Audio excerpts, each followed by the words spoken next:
Welcome to Inside the Set with Set Decor. Inside the Set is a series that focuses on the design and decor of stories that excite us and ignite our imaginations, where we get to discuss the collaborations between production designers and set decorators, and hear firsthand accounts of how those works of art came to be, from their inception to ideas on the page through completion, where we sit in the dark and experience them collectively. Hello, and welcome to Inside the Set with Set Decor. I'm Rosemary Brandenburg SDSA, and today I'm very pleased and honored to welcome set decorator Anna Pinnock and production designer Adam Stockhausen to discuss their collaboration on the epic World War II Apple TV Plus feature film, Blitz. Anna and Adam, thank you for joining me. Welcome. Great to be here. Anna, you and Adam both have astounding careers with numerous Oscar, ADG, BAFTA, and SDSA, and many other nominations. But I thought I'd mention the ones you've done together are Indiana Jones and the Dial of Destiny, The Wonderful Story of Henry Sugar, and of course, Grand Budapest Hotel, which completely swept the awards in 2014. And Adam, you've done two other films with this director, I believe, with Steve McQueen, Widows in 2018 and 12 Years a Slave. You both have history together. You've both got incredible chops with period projects, so there's no doubt why you were chosen for this movie. Moving on to Blitz as a little introduction. Of course, the story unfolds over a couple of days during the terrible 8-month bombing of London in 1940 and 41.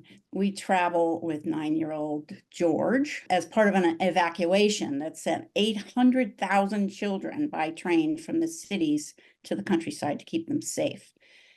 George, who's biracial, gets plenty of flack of a racist type and eventually makes his way back to London, attempting to reunite with his family.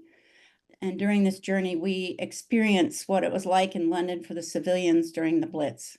And we also follow a story with George's mother, Rita, who, along with many other women, worked to keep the defense of Britain alive. But I want to move forward to just asking Anna, I mean, obviously a picture like this takes an enormous amount of research. And Yes. Steve McQueen refers to his discovery of a vintage photo from the evacuation of a Black boy on a train platform. I'm sure you were called on to provide so much detailed research. Can you describe some favorite discoveries that ended up informing your set decoration? Well, first of all, it was just a dream come true to work with Steve McQueen and Adam. What a fantastic combination. And Steve had already done, as you know, an incredible amount of visual research himself. And it was a really great project to do because it was, such an unusual perspective on the Second World War. Not such a sort of sugar-coated version that you normally get, stiff British upper lip. But we went to a lot of archives. We went to the Imperial War Museum and the National Archives. We went to various collectors. We found there were a lot of people who collect old, Second World War memorabilia. You just unravel and unravel, and it's like a jigsaw puzzle. And I just also want to mention Emily Lutjens, who's worked with us since Grand Budapest as a researcher in our department, and finds these incredible things, and did again on this one. And there was so much coming from Steve's dive into the Imperial War Museum, and then adding into that bits and pieces of actual life surrounding that might not have made it into the war archives themselves, but sort of fleshed out the family drama that was happening at the same time, which is so much what Steve was talking about in this film. When you spend a little time in London, you understand is that it doesn't look anything like the early 1940s because of the Blitz, largely because of its destruction, because all those bombed out areas became more modern. So McQueen was asking you to use real locations as much as possible, which meant that you had to find something that looked like the period London. Can you describe some of the scouting discoveries, Adam, that you made? We scouted all over London, and we did use London a great deal. There are a number of sequences where we are in town. I mean, there's one sequence that I love where Rita's leaving a shelter in the morning and walking down a street that has just been bombed out, and we're actually on the little street right behind King's Cross for that. I love and I'm sure we'll talk about it later, but I love Alfred's Hideout, which is also in London. But we did leave London a bit too. We went to Hull for a bunch of work. It was the train station that brought us there, because a very early days conversation with Steve was about these locations in general and wanting to be as real as possible and wanting to really be in these places. And the kind of touchstone for that, for him, was the train station. He was absolute about it and said, we must be on a real platform. We must have a steam train there, and we must have all of the kids there, because that's the heart and soul of the story here and what happens. And he wanted to just stage it for real with no compromises. So Hull allowed us that. It gave us a mainline train station, a feeling of a very large station, but one that would give us enough control to be able to shoot. And once up there, we kind of expanded and made a unit up there where we got numerous street locations. The bakery was up there. The exterior of the jewelry store was up there. The night, Ife's rounds basically were up there when he and George go walking. And then we went to the Pilkington Glassworks, also up north, for the munitions factory. And I would just add that it was really fantastic to shoot in Hull, because there was so many areas that have never been seen on film before. And I think we did, didn't we, Adam, go to one or two very recognizable locations in London, but so we had that extra layer of unusualness from using Hull. Yeah, and it was it was an amazing place to work. It was friendly, it was engaging with us, and I think it was a great experience for everybody. Very open to doing whatever we wanted there. Yeah. And this was fairly remote, right? So this is a pretty multi-front war that you guys were starting to set up. Well, what is it, 4.5 hours by train up north of London? Yeah, so it's it's quite remote. We had a big warehouse up there. We took lots of stuff from really all over the country. We used local suppliers. And Anna, I assume it was a set for the East End house, Rita's house. Yes. And Rita, played by Saoirse Ronan, who lives with her son George and her father Gerald. Can you share some of your process in creating this home and the character notes you reflected here, color, texture, detail? Well, first of all, again, it's really unusual to get the story of civilians left behind. So I very often try and imagine myself as the character. So my process really starts obviously with all the visual research from Emily and so on, but also just to imagine how I would make the home. Yeah, I mean, one of the details here is, the textures on the walls are really interesting. Adam, did you guys design the wallpaper or find stuff, or how did you guys divide and conquer that whole task? They're vintage patterns that Anna found, We found a great book, didn't we? Full of extraordinarily modern looking, actually, patterns. And then very the graphic colors. Yeah, which was something that Steve really wanted, was this richness of texture, a sense of this real life, but also sort of fun, like the joyful reality that was aside from the war or before the war, and talking about who these people were. Yes. In life beyond what was happening in the Blitz, and not letting it go dusty. He wanted dusty and fuddy and depressing. He did not want. Yeah, he wanted a sense of energy. He wanted the color and the vibrancy. Yeah, Anna found these patterns, and Jules Fire and Erica Dorn, the graphics team, scanned them, rebuilt the patterns, and then we made new paper. Oh, that's such a great idea to just use the book and just work out of that. So it's interesting and yet accurate. Adam, in selecting, obviously some of the sets were builds and some of them were locations. I'm just sort of figuring out that the sets that we see both in their original state and bombed, generally you had to build. Have I got that right? Yeah, and that was the driving force on this one, was how did we need to use them, and we needed to destroy them, so that necessitated building them. And it's true to some extent of the Clifford Lane, of the neighborhood that they live in. But that one is sort of interesting because at first we had kind of thought, well, maybe we do it the same way we're doing the cafe. Maybe we do Clifford Lane as a huge backlot set, and then we destroy the whole thing.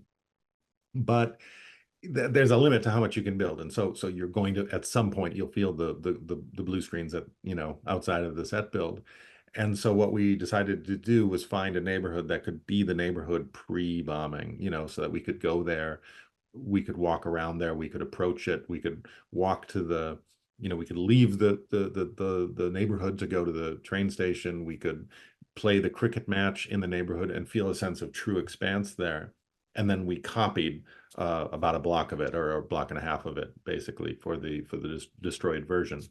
And it sort of gave us more than we would have had just from the build, but it also gave a sense of reality, you know, because you're copying the quirks and the strangeness as much as the brick patterns, you know. Well, Anna, there was an enormous amount of detail, speaking of, well, obviously the neighborhood before, as well as the neighborhood after, which was just amazing, seeing the insides of these places. I mean, for me, it was very interesting because the period photographs, the streets are very simple and bare, without, you know, somehow without as much detail as you would expect. But obviously, when it came to the bombing, the bombed out streets on the back lot, that was very challenging because it's very accurate documentation of what these buildings look like.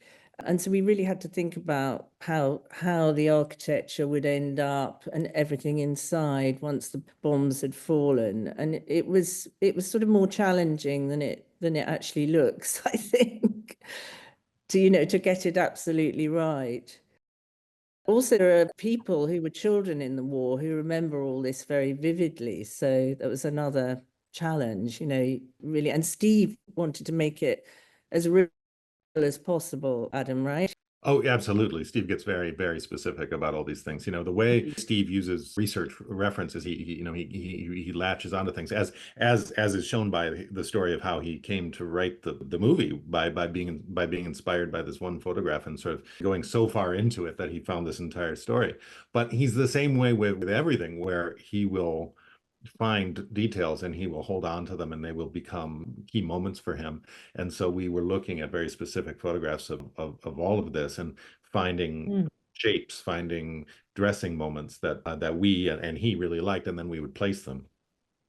Well, some of the most heart-wrenching ones are when you see the residents still trying to live in their ruin, right? And the woman sweeping her floor on the second floor and the man sitting in his armchair underneath.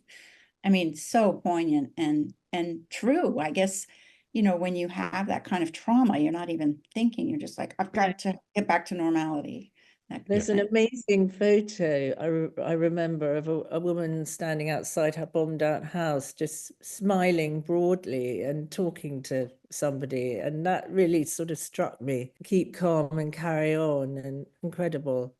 Right. And as you say, the research is undeniable and seared in many more ways than one in people's minds, if it happened to them. I totally get how much planning it takes to create that level of wreckage. And I think you mentioned it already, Adam, but I just was so struck by how you and your set designers and construction team were able to create the layers of history of how a house is built, you know, different kinds of brick and stone. And I mean, it was just really striking and made for a wonderful backdrop.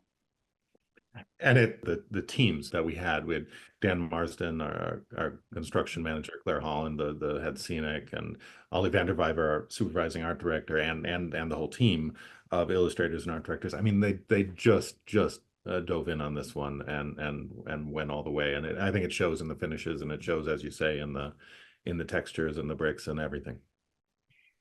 Moving on to the munitions factory, I guess that was also in the north, far from London. I'm not sure exactly where. That looked like an incredibly intricate task, from the machinery to the bombs and munitions being manufactured, and you allowed the actresses to playing the workers to actually be assembling the weapons, or it certainly appeared that way. And then it evolved into the BBC broadcast where Saoirse Ronan sings that song beautifully, The Winter Coat, and then extends to the upstairs office and the locker room. Adam was mentioning that this was just an empty industrial space that you, Anna, pretty much transformed. Oh, with a wonderful team of assistants and dressers. Yeah, so Pilkington glass. I mean, it already, you've got all the texture and the finishes, and you can imagine a bomb making factory in that space. That's for sure. And we came upon, I think it was a government training film, Adam, right? That we all alighted on, including Steve, that it really explained all the different processes of bomb making, which I knew nothing initially. And we really sort of stuck to that. We model made a lot of pieces. We sourced a lot of machinery. A lot of the pillar drills and the lathes are actually still in use today. So that was interesting for me, and relatively cheap and fairly easy to come by. But obviously it was all very, very heavy duty stuff. So that was another in itself, maneuvering all these pieces into position, endless days of fork lifting. What else, Adam? Well, I thought on this one, the basic space I thought was great, and I thought it was just the right kind of the Goldilocks size too, because we were looking at places that were good but just incredibly huge, and it scared me to death, thinking like, oh my, how are we going to fill this? What do we do? And yet it had to have scale. So finding something that was just big enough and had these textures was the real trick. And then how do we give some order to this? How do we break this down in such a way that it's not just chaos and meaningless, people doing machines that they don't understand? And there was a long process of digging through these films and trying to back out from them. What are the stages in this process? And understanding those, and then sketching them, kind of thumbnailing them through, and then working with Steve Morris, our key prop, and setting up sort of proxies of each of the stages, and working with Steve and with the actors to understand them, so that as we got to the space, we were able to lay out a meaningful order of operations. And when Adam Sumner was working with the background artists, that they had a sense of purpose and knowledge of what they were doing, even as they walked. That was very important, wasn't it? That the extras really looked, or the background actors really looked like they knew what they were doing and what they were handling. And also that finding the most interesting parts of the process, because some of the process of bomb making is quite uninteresting, isn't it, Adam? I think. Yeah. But finding the most visually interesting and exciting moments in the process. And then the BBC recording, that scene was so effective. Obviously, you had to find a space that could accommodate not only an entire factory floor, but also the sort of a stage, and enough a way to have all the women gathered to listen to that. And of course, you and the prop master are coming up period correct microphones, and that was a lovely scene. When we're at the factory and Rita's learning that her son is lost. Her son George is lost. We have this wonderful sequence with the background of the factory. Adam, can you discuss the process here? Yeah, so this is a built set inside a location, which is something that we kind of try to do that a lot. But we're looking for this location, knowing that we wanted to do this elevated sort of foreman's office idea, looking out across the floor. And it's a way to make what's a really contained small set into something that has this vast scale, without paying for it in a way, because that's the location we already had. But putting it in the background out here sort of did two things. It gave us this deep, rich background for this scene. It gave us this shot of her walking away across the floor. but it also put the foreman's office in the background of all the other work that we were doing. You know, all the scenes on the floor of the place, even the winter coat scene where there's the sort of civil disobedience at the end of it. You in the background of that, you see the sort of watchmen overseeing the whole thing, because that foreman's station is right in the middle of the space. It's beautiful and effective. And I did love the BBC singing scene. That was really great. You know, Anna, there's lots of day scenes in the movie, but there was also a great deal of action at night or underground and requiring a huge number of practical lights. I imagine you might have had conversations with the DP or Clouseau or the gaffer, perhaps, and practical sparks. London tube corridors, platforms, tube tunnels, nightclubs, snooker hall. I mean, how is that for you, finding all that? A ton of lights that we that were purchases and rentals and modifications, and then of course the whole thing with blackout, you know, the lack of light and how to help the DP light the streets without there being any real light, as it were. That was quite challenging. Obviously, lots of period lights. We made those lights that we're looking at the moment on the underground stairs and escalators there. And then one of the very dark sets that was so wonderful and kind of, there's the air raid shelters. But one of them was, and Adam, you mentioned it a few minutes ago, was that snooker hall, which Alfred, I guess, the kind of grim thief fellow with the sort of Fagin character, was that a found location or a it was a found location, and this wonderful thing happens with Steve sometimes where, you know, he's very open to new ideas coming and sort of changing course when motivated by a new thing that excites him. And so we were scouting for the jazz club where Marcus and Rita are, you know, the flashback scene where they're having fun and dancing. And we found this great place, it's the Mildmay Club in London, and scouting it and then kind of looking through the rest of the building, and there's this incredible snooker hall in the basement. And of course there was no snooker hall in the script, but you know, we took Steve there, and you just have to see it. And the walls of this place are lined with pool cue cases that members of the club, they hang them up and they leave their cue there rather than taking it home. And there are a lot of them that are from soldiers who went off to World War I and didn't come back, and the club has left them there. And Steve was completely taken with that image and with the whole place, and changed direction on the script to say, well, Alfred maybe isn't hiding in an abandoned warehouse, and maybe he's right out in the open. And this sort of violence and looting is not, you know, deep underground. It really is in the open, and there's something even creepier and meaner about that. And he really loved that idea and embraced it and ran with it. I was going to say that was a real example of a location that it would have been such a hard thing to build to get that kind of atmosphere. Were the tables and things there already, Anna? Almost everything was there. We just had to add a few more lights for Yorick, you know, and a few period touches, but it really was like stepping back in time and deeply atmospheric and perfect for the characters as well. Those ugly characters.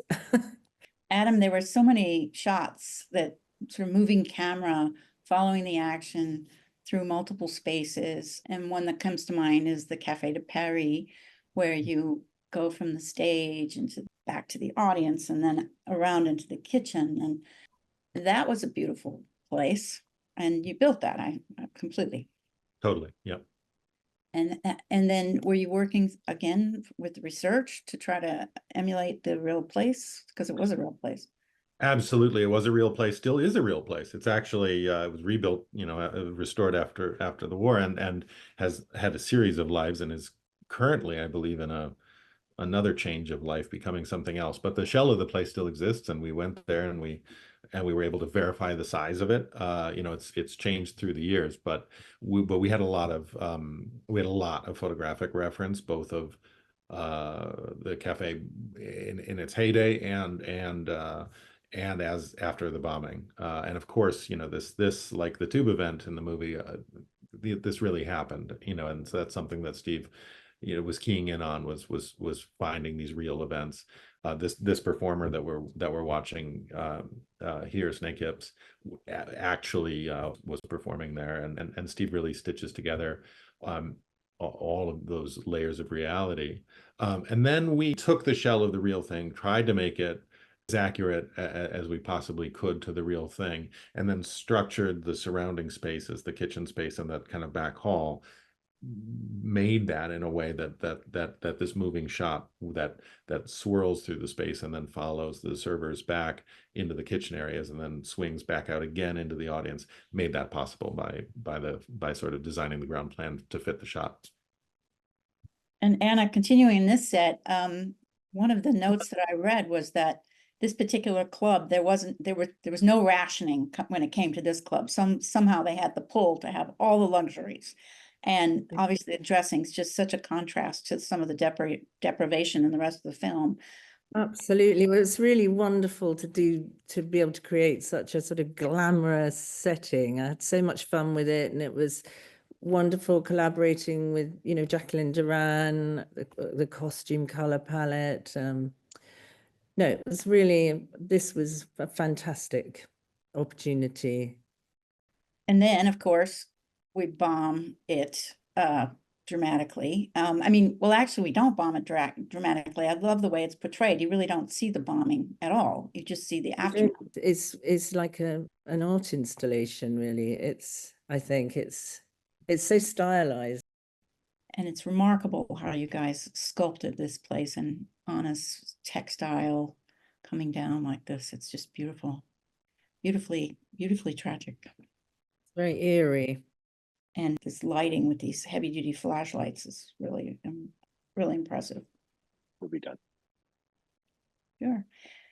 Adam, were you creating models to show how the bombed version would look in sort of almost like a puzzle, or how did you go about that? Yeah, we did illustrations of it. Alexios Chrysikos drew this one and did these gorgeous illustrations of the aftermath. Then we modeled it to kind of show very roughly where the breaks would happen, and as sort of a guidepost for the teams who were doing the destruction. But then I gotta say, the whole thing was really organic. The teams went in there, started to pull things down, and it was this sort of constant process, because people don't want the thing was very pretty, and people don't really want to destroy beautiful things.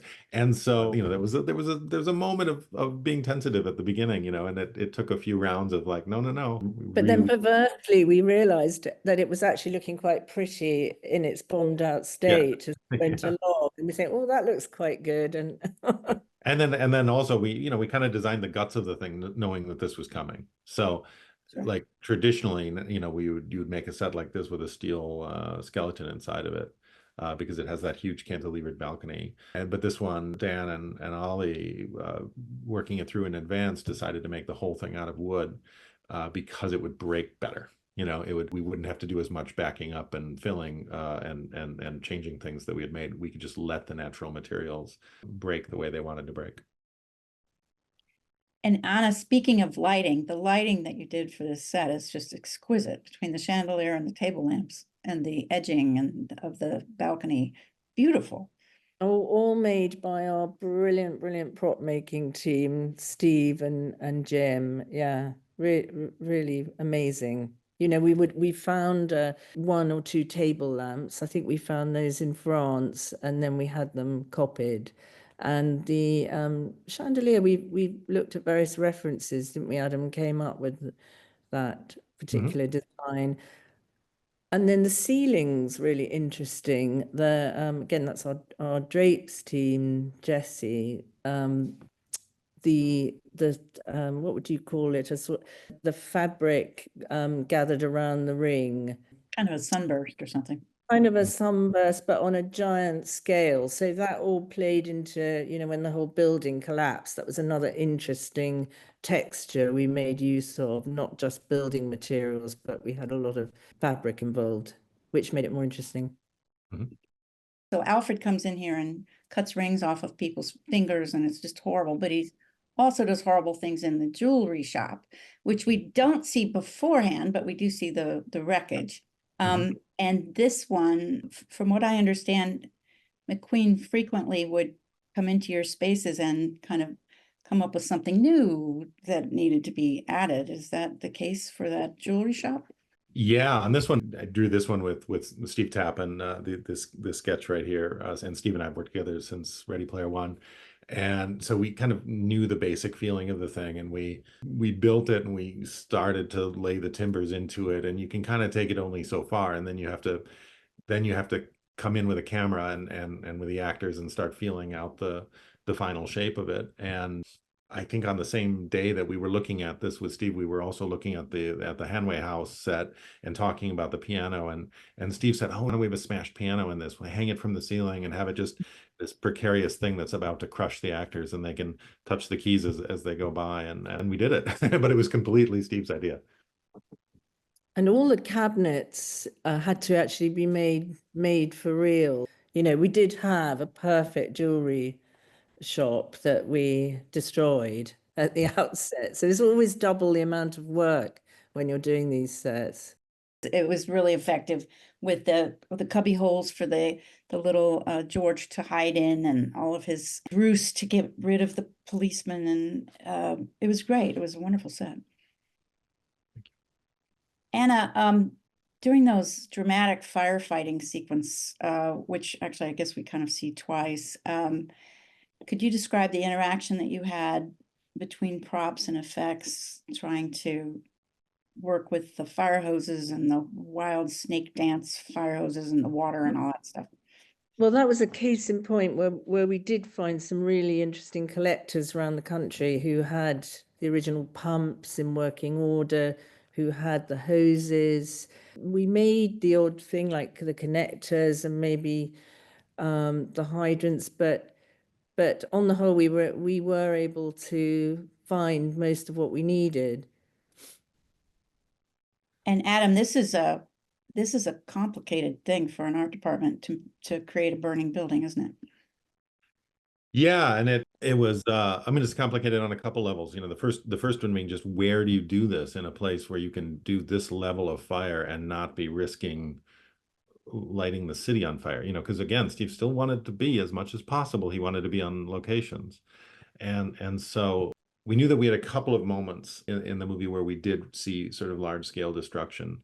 And we knew that Steve had this desire for this fiery sort of hellscape opening to the film. And so what we did is said, well, why don't we overbuild the two pieces where we think we need some fire. And so this one that we're looking at is a piece where George is running from the docks, and he's running towards the London Bridge tube station entrance. And we did this at Chatham Docks. So we were on a gravel field out there where we could build this thing, and it was fully safe. We weren't going to light up some neighborhood in the south end and east end. And then this whole thing was built. Haley Williams' special effects team rigged the whole thing, and we shot the piece of the main story that I was describing, with George running by and the horse coming out of the alley. And then when that was done, said, right, great, got that. Now turn all the fires all the way up, and spent a night shooting this sequence of trying to fight the fire. And it gave us the scale of and the intensity of that actual bombing moment that Steve used for the beginning of the film. It was really amazing. The snaky dance with the hose was just dramatically wonderful. And sorry, that one we did the same thing. We did that's at the Clifford Lane neighborhood where the Hanway House is, where we end the film, but we made it so that it was all embedded with fire, so that we could turn and burn the neighborhood for the opening sequence, and then turn it off, and then come back to the destroyed neighborhood for the end of the movie, and give it a completely different feeling. Sorry, I got lost in the fires where they are. Yeah, you know, no, well, I'm glad that was the idea. We were desperate to make people get lost in the fire. That was the whole idea. And a number of conversations we had, believe me, where we were like, do you think everyone's going to know where we? And we finally decided that it was buried enough that we could assemble the pieces and get away with it. But it was very much the idea. I get that you did so much work in camera as opposed to relying on CG. And you've worked with Steve McQueen for, over a 10-year period, on and off. is it typical for him to want as much in-camera scenery as possible?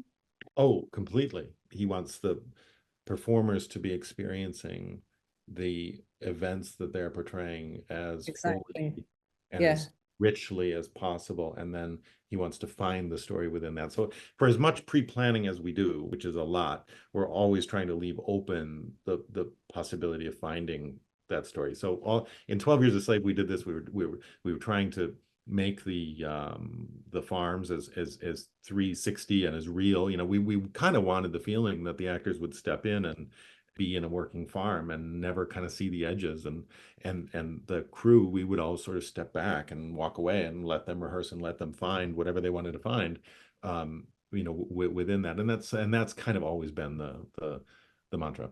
And especially in that, I'm just thinking about the sequence in the flood in the tube. You know, he really wanted them to feel like they were going to drown, and they look as if they're going to drown. I mean, that was incredible. The London Bridge underground station, which was inspired, from what I understand, by the real incident where about 600 people were sheltering in a station when the bomb dropped onto it, and water and gas and sewage lines were ruptured, and so many people drowned. And in reality, our character, George, saves the day eventually by squeaking through a grating that had been locked, and that actually happened. So this set looks like an incredibly challenging job for both of you, both in engineering and storytelling. Anna, why don't you start? Because there's so much here from set dressing point of view. And then Adam, if you wouldn't mind following with some of the challenges that you've had to do this. Yeah. Well, obviously, we had to have a lot of dressing that could be safe for the actors when it was floating.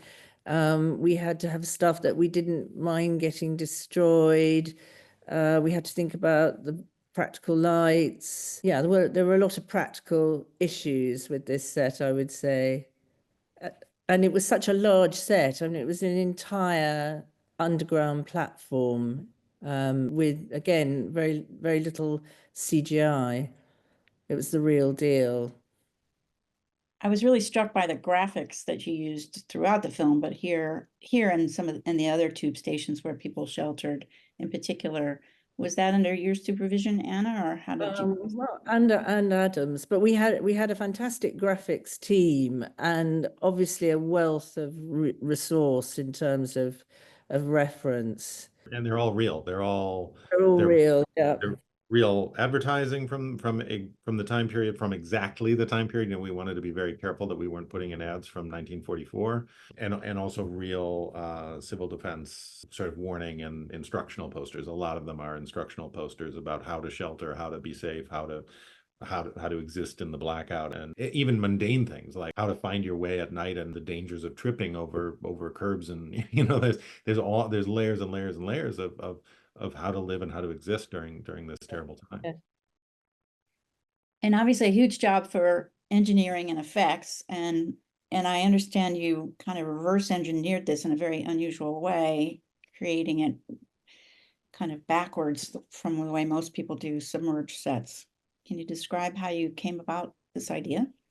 Yeah, so the normal way to do a submerged set is to have a tank, you know, a big swimming pool basically, and then you make the set inside the swimming pool and you flood the swimming pool, right? And then that's the traditional way, and that's kind of how we did the escalator side of this set, in a tank, and then this thing kind of sits like a straw going down into the tank, and we flooded the bottom, and we rush a Haley's team were rushing the water down the escalator and into the pool at the bottom, and then recycling it up to the top. But this platform is hundreds and hundreds of feet long. There was no tank available big enough to build this set inside of, and so Ollie and Dan in construction had the idea, kind of an audacious idea, to say, well, why don't we just build the thing on a dry stage, because we can find a big enough dry stage, or almost big enough. We actually had to open up the back, the wall at the end, and carry out into the parking lot a little bit. But they very carefully and thoroughly waterproofed the whole thing, and then engineered and reinforced the outside of it to be able to take the pressure of all this water, because it's hundreds and hundreds of thousands of gallons of water moving through. And they made it to withstand all that. So we flooded the set on a dry stage. All of this is happening on a dry stage. The ground was completely dry. Unbelievable. That looked really, really challenging. And it was very effective. Anna, those basement municipal air raid shelters were wonderfully detailed. There were two of them. There was, I guess, a fellow named Mickey Davies, who was the little person. Fruit and wool. Yeah, the fruit and wool shelter. Yeah.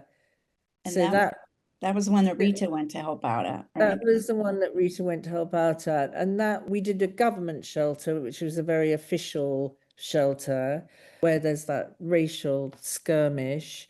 And then we did Mickey's shelter, which was much more put together by a community of people in the basement of the fruit and wool trading establishment. They had an enormous amount of detail in there, and I know how hard it is to put it all together. You obviously have quite a team. The challenge though is really the numbers, the number of beds we had to get, the number of lanterns. I mean, it was a challenge of numbers mainly, but we gathered it up and found it all. And Adam, were these locations, the two shelters? They are locations. And the trick for me on this one was how to make them different, because they intercut in the movie. You see them right on top of each other. And so if they looked the same, it would be just total visual chaos. You just wouldn't know where you were. And of course, some of the real shelters at the time, the actual shelter thing were non, like I'm trying to think, like the Clapham shelter is an old tube structure, and so we couldn't use that because it looked just like the tube, and then that would become visually confusing with our tube station. So we had to find two different shelters that had completely different personalities, neither of which could look like the tube. And so we ended up with one that's rope making, an old rope making house at docks, I think, but it's all straight lines. It's just everything is a straight line. Everything is completely rectilinear. And then we were at what I think it was an old prison. I think it was an old jail, wasn't it? Yeah, it was. It was the old workhouse prison in the city. Yeah. But it had this labyrinthine, like very labyrinthy feel, so lots of different spots of areas, whereas the government shelter was I suppose it was more brightly lit, much more open and linear, much more regimented sort of style of dressing, whereas Mickey's shelter was much more a sort of warm environment, higgledy-piggledy, full of characters. There was a number of really interesting window displays in the movie, usually referring to sort of the race and class themes, showing either George being spurned by merchants because of his biracial status, or but one of the more interesting ones for me, I just thought it was outstanding, was the Arcade of Empire, which is where George first meets Ife, the kindly Nigerian air warden. Could you describe, Anna, what it was like to develop those windows?